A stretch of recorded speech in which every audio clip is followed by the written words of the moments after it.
दोस्तों मैं अनिल जोधपुर से आज आपको कहानी सुनाऊंगा रहस्यमय तालाब। दोस्तों मेरा नाम राजीव है। मैं आपको मेरे और मेरे परिवार के साथ घटी हुई एक अजीबोगरीब घटना के बारे में बताने जा रहा हूं, जो डरावनी याद बनकर आज भी हमारे जहन में ताज़ा है। मेरी पत्नी सुषमा और मैंने हमारे बेटे आरव के 11वें जन्म दिवस पर जंगल सफारी का प्लान बनाया।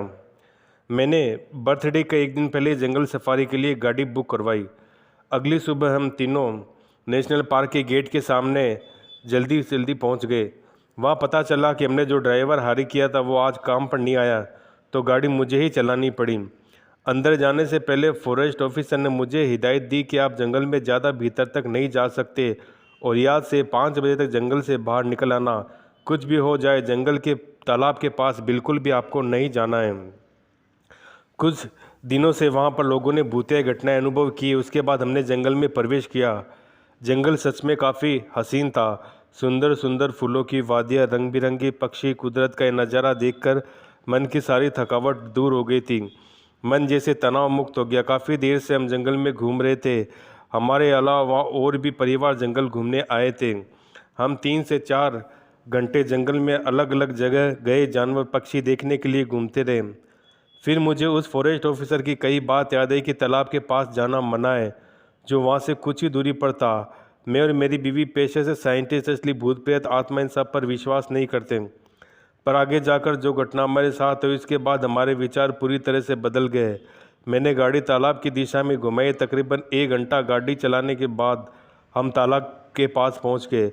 ऊपर की कच्ची सड़क पर गाड़ी पार करके हम तीनों नीचे तालाब की ओर बढ़ने लगे। तालाब के आसपास काफ़ी घनी झाड़ियाँ थी। तालाब सच में बेहद खूबसूरत था। वो किसी तस्वीर जैसा लग रहा था। वह आसपास के वातावरण में अजीब सी नशीली खुशबू थी। हमने तालाब के पास 2-4 घंटे बिताए। मेरी बीवी और मेरा बेटा तालाब के पानी में खेल रहे थे, एक दूसरे पर पानी उड़ा रहे थे।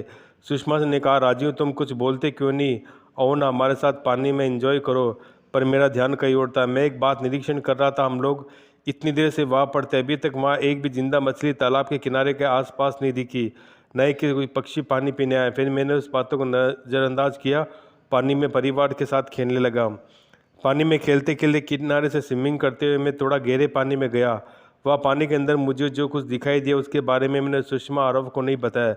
मैंने देखा पानी के अंदर हम तीनों की हमशक्ल जैसी 3 लाशें थी। उनकी आंखें भी खुली थी, मानो किसी भयानक चीज़ को देखकर डर से उनकी मौत हुई। मैंने सबसे पहले खुद के होश संभाले, फिर पानी से ऊपर आ गया। मेरे कुछ बोलने से पहले वह दोनों पानी से बाहर निकल गए थे। मैं भी फटाफट पानी से बाहर निकला। हम कपड़े बदल के वहाँ से निकले। जब हम ऊपर आए तो वहाँ पीपल के पेड़ के नीचे एक 15-16 साल का लड़का बैठा हुआ था। मैंने सोचा, इतनी खतरनाक तालाब के पास ये बच्चा क्या कर रहा है। मैंने उससे पूछा, तुम यहाँ अकेले क्या कर रहे हो, तुम्हारे मम्मी पापा कहाँ हैं। उसने मेरे किसी भी प्रश्न का उत्तर नहीं दिया, बस तालाब की ओर देखे जा रहा था। फिर जब मैंने उसके कंधे पर हाथ रखा तो मुझे झटका लगा, क्योंकि वह लड़का बर्फ़ जैसा ठंडा था, जैसे कि मुर्दा घर में कोई लाश रखी हो। मुझे कुछ अजीब सा महसूस होने लगा। हम बच्चे को वही छोड़कर गाड़ी के पास आए तो गाड़ी के पास बूढ़ी माताजी बैठी थी। उसने मेरी पत्नी से कहा, बेटी तुम्हारे पास कुछ खाने के लिए। सुषमा ने कुछ सैंडविच और बिस्कुट पैकेट दे दिए। वो माताजी मेरी तरफ देख रही थी। मैंने उससे कहा, माताजी क्या मैं आपको कहीं छोड़ दूँ। वह गहरी आवाज़ में बोली, आंखों देखी किसी भी बात पर भरोसा मत करना और अपने अंतर मन की आवाज़ को कभी अनसुना मत करना। ये शब्द कर माताजी जंगल में चली गई। जब हम जंगल से निकले थोड़ी दूर जाकर गाड़ी अचानक बंद पड़ गई। तो दोस्तों ये कहानी आपको कैसी लगी, आप हमें ज़रूर बताएं। वीराने के भूत। मेरा नाम श्याम सुंदर है। ये घटना मेरे साथ जब घटी जब मेरी कंपनी बंद हो गई और मुझे काम करने के लिए दूसरे गांव में जाना पड़ा। नए काम पर जाने के लिए मुझे एक छोटी सी वीरान घाटी को पैदल कार पार करना पड़ता था। वहाँ से बहुत कम लोग गुजरते थे। मैंने घाटी के बारे में गांव के लोगों से भूत प्रेत की काफ़ी सारी बातें सुन रखी थी। वीरान घाटी की दहशत इतनी थी कि शाम होने के बाद उसके नज़दीक भी कोई नहीं जाता था। लेकिन नहीं, मेरी किस्मत का कुछ और मंजूर था। नई कंपनी में अचानक से नाइट शिफ्ट शुरू हो गई। पहली शिफ्ट में मेरा नंबर लग गया। मुझे रात के समय में घाटी से पैदल जाने की नौबत आई। यह बात मुझसे सबसे पहले आकर मेरी पत्नी मीरा को बताई। उसने बड़े स्वर में कहा, परेशान मत होना श्याम सुंदर जी, ये दिन भी बीत जाएगा। फिर हम दोनों घर में कुछ कीमती सामान बेचकर एक दोस्त की पुरानी बाइक खरीद ली। रात को सही समय पर अपनी बाइक से निकला। जब मैंने घाटी में प्रवेश किया तो मुझे वह एक परिंदा तक नजर नहीं आया। गाड़ी के बीचों बीच पहुंचने पर अचानक मेरे आसपास ठंड बढ़ने लगी, कहीं से घना कोहरा जमा होने लगा। जब मैं उस कोहरे से बाहर निकला मुझे बाइक कुछ वजनदार लग रही थी, क्योंकि उस बात पर मैंने ज़्यादा ध्यान नहीं दिया। बिना रुके पीछे मुड़े में काम पर पहुंच गया। घाटी के रास्ते में कुछ इक्का दुक्का आवाज़ें आई, पर मैंने गाड़ी बिल्कुल नहीं रोकी। दूसरे दिन मुझे गाड़ी से जिंदा आते देखकर मेरे दोस्त विकास और वीरू में हिम्मत आ गई। फिर उसी कंपनी में दोनों जॉब पर लगे। सुबह सुने मेरे साथ नाइट शिफ्ट लगी। हम तीनों एक साथ पहली रात घाटी को से होकर काम पर जाने वाले थे, लेकिन विकास और मैं आगे निकल गए, क्योंकि वीरू की गाड़ी में कुछ खराबी होने की वजह से वह थोड़ी देर बाद आने वाला था। उसी रात मुसीबत शुरू हुई जब घाटी के बीचों बीच विकास की बाइक बंद पड़ गई, इसलिए हमें घाटी में ही रुकना पड़ा। आसपास इतना सन्नाटा था कि जरा से आड़ से आत्मा कांप जाती थी। विकास लगातार बाइक स्टार्ट करने का प्रयास कर रहा था, तभी अचानक से एक आदमी की डरावनी चीख सन्नाटे को चीरते हमारे कानों से आकर टकराई, जो सुनकर हम बुरी तरह से सिर उठे। उसी वक्त देखते देखते घने कोहरे से जाकर हमें घेर लिया। मैंने विकास से कहा, भाई तू गाड़ी यही रख, बाद में दिन के उजाले में आकर ले आएंगे, क्योंकि अभी यहाँ रुकना खतरे से खाली नहीं लग रहा। फिर हम दोनों मेरी बाइक पर सवार हुए। दोनों रास्ते में दोनों के मुंह से एक भी शब्द नहीं निकलता। दोनों के दिमाग में एक ही बात घूम रही थी, जल्द से जल्द मनुष्य घाटी को पार करना है। तभी पीछे से हॉर्न बजाते वीरू ने हमें ओवरटेक कर दिया। बाइक पर उसके बाद एक अनजान आदमी बैठा था। मैंने वीरू से पूछा, आज तुम्हारे साथ ये चाचा कौन है, हमसे तो पहचान करवा दे। वीरू ने जवाब दिया, कौन से चाचा, मैं तो अकेला है। फिर ने कहा, फिर तेरे पीछे बाइक पर कौन बैठा है। फिर वो बोला, श्याम सुंदर, क्या मेरी फिरकी ले रहा है। इतना कहकर वीरू ने अपने बाइक के हैंडल से एक हाथ पीछे घुमाकर दिखाया और अपने सामने वह हाथ पीछे पीछे बैठे आदमी शरीर से आस पार चला गया।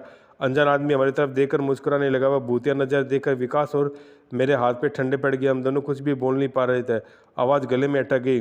फिर मैं गाड़ी उसके आगे भगाने की कोशिश करने लगा, पर गाड़ी नहीं जा रही थी, न ही उसमें ब्रेक लग रहा था। उस वक्त मुझे लग रहा था बाइक का हैंडल तो मेरे हाथ में, पर चलाने वाला कोई। हम वीरू की तरफ न देखने की कोशिश कर रहे थे। विकास ने मुझके कस के पकड़ रखा था। हम दोनों डर से कांप रहे थे। वीरू और हमारी बाइक के बराबर बाइक चलाने लगा। हमारी नज़र ना चाहते भी उस भूत पर पड़ रही थी। वह भी हमारी तरफ देख रहा था। उसके चेहरे पर शैतानी मुस्कान थी।